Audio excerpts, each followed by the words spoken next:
ఏపీలో కొత్త పింఛన్లు 2026 పూర్తి వివరాలు. ఆంధ్రప్రదేశ్లో కొత్త పింఛన్ కోసం ఎదురుచూస్తున్నారా? అసలు కొత్త పింఛన్ల దరఖాస్తులు ఎప్పుడు షురూ అవుతాయి? ఎవరెవరు అర్హులు? కావలసిన డాక్యుమెంట్లు ఏంటి? పింఛన్ డబ్బులు ఎంత వస్తాయి? ఇలాంటి అన్ని ప్రశ్నలకు సమాధానమే ఈ వీడియో. స్కిప్ చేయకుండా చివరి వరకు చూడండి, ఎందుకంటే ఒక్క తప్పు జరిగినా మీ పింఛన్ ఆగిపోయే ప్రమాదం ఉంది. అసలు విషయం. కొత్త పింఛన్ల దరఖాస్తుల తేదీల తాజా అప్డేట్. జూన్ 2026 నుండి కొత్త పింఛన్ల మంజూరు. ఏపీలో కూటమి ప్రభుత్వం అధికారంలోకి వచ్చి ఈ జూన్ నాటికి 2 ఏళ్లు పూర్తి కాబోతున్న సందర్భంగా జూన్ నెల నుండి కొత్త పింఛన్ల ప్రక్రియను వేగవంతం చేయాలని ప్రభుత్వం భావిస్తోంది. మొదటి ప్రాధాన్యత వితంతువులకే. రాష్ట్ర వ్యాప్తంగా దాదాపు 1.53 లక్షల మంది అర్హులైన వితంతువులు పింఛన్ కోసం ఎదురుచూస్తున్నారు. వీరందరికీ జూన్ నెల 12 నుండి కొత్త పింఛన్లు నెలవారీ రూ. 4,000 మంజూరు చేయాలని ప్రభుత్వం మొదటి ప్రాధాన్యతగా కసరత్తు చేస్తోంది. ఆ తర్వాత దివ్యాంగులకు, వికలాంగులకు. వితంతువుల కేటగిరీ పూర్తయిన తర్వాత అర్హులైన దివ్యాంగులకు సుమారు 1 లక్ష మంది కొత్త దరఖాస్తుదారులు కొత్త పింఛన్లను మంజూరు చేయనున్నారు.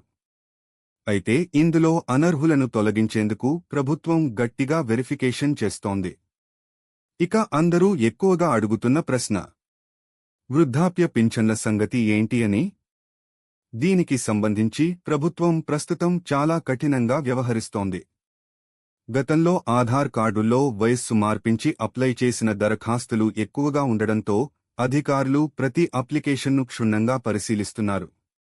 నిజమైన అర్హులైన వృద్ధులకు, 60 ఏళ్లు నిండిన వారికి ఎలాంటి అన్యాయం జరగదు. ప్రస్తుతం వితంతు పింఛన్ల క్లియరెన్స్ నడుస్తోంది. అది అవ్వగానే వృద్ధాప్య పింఛన్ల ప్రక్రియ కూడా వేగవంతం కానుంది.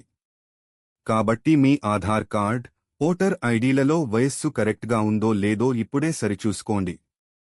50 ఏళ్లకే వృద్ధాప్య పింఛన్ల ప్రక్రియ కోసం ప్రభుత్వం ప్రస్తుతం ఆలోచిస్తుంది. సరే, ఏది ఏమైనా డాక్యుమెంట్లు రెడీ చేసుకుని పెట్టుకోవడం చాలా మంచిది. 50 ఏళ్లకు పైబడిన వారు సుమారు 10 లక్షలకు పైగా ఉన్నారు. కూటమి ప్రభుత్వం వాగ్దానం పూర్తి చేస్తుంది. కావున మనం మొత్తం రెడీ చేసుకుని ఉండటం ఉత్తమం. కొత్త పింఛన్ల అర్హతలు తెలుసుకుందాము. సరే, మరి ఈ కొత్త పింఛన్ రావాలంటే ప్రభుత్వం పెట్టిన నిబంధనలు ఏంటో తెలుసుకుందాం. వయస్సు. వృద్ధాప్య పింఛన్ కావాలంటే ఖచ్చితంగా 60 ఏళ్లు నిండి ఉండాలి. 50 ఏళ్ల అప్డేటు ఇంకారలా. ఆదాయ పరిమితి. ఓ గ్రామీణ గ్రామాల్లో నెలకు ఆదాయం రూపాయలు 10,000 లోపు ఉండాలి.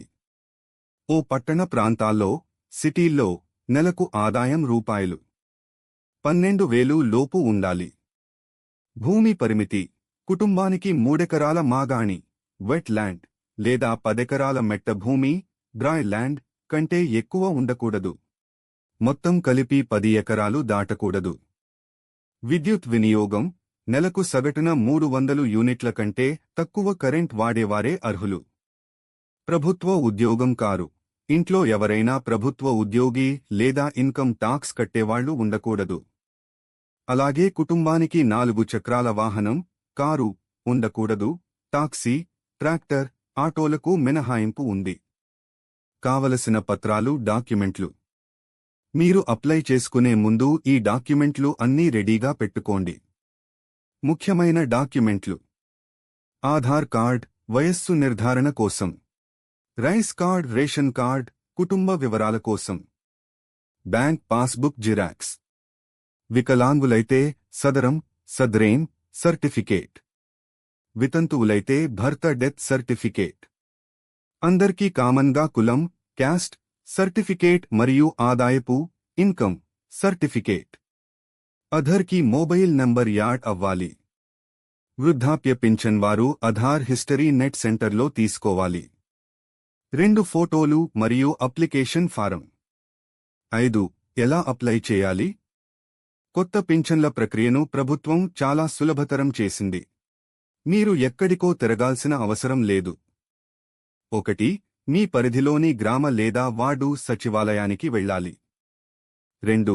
అక్కడ డిజిటల్ అసిస్టెంట్ లేదా వెల్ఫేర్ అసిస్టెంట్ను కలవాలి. 3. వారు మీ డాక్యుమెంట్లను పరిశీలించి ఆన్లైన్లో అప్లికేషన్ నమోదు చేస్తారు. 4. మీ అర్హతలను బట్టి సచివాలయ సిబ్బంది క్షేత్రస్థాయి పరిశీలన ఫీల్డ్ వెరిఫికేషన్ చేసి ఓకే చేస్తారు. ఇవి ఏపీలో కొత్త పింఛన్లకు సంబంధించిన పూర్తి వివరాలు. మీ ఇంట్లో లేదా మీకు తెలిసిన వాళ్లలో ఎవరైనా అర్హులు ఉంటే వెంటనే సచివాలయంలో సంప్రదించండి. మరిన్ని లేటెస్ట్ అప్డేట్స్ కోసం మన ఛానల్ని ఇప్పుడే సబ్స్క్రైబ్ చేసుకోండి. థాంక్స్.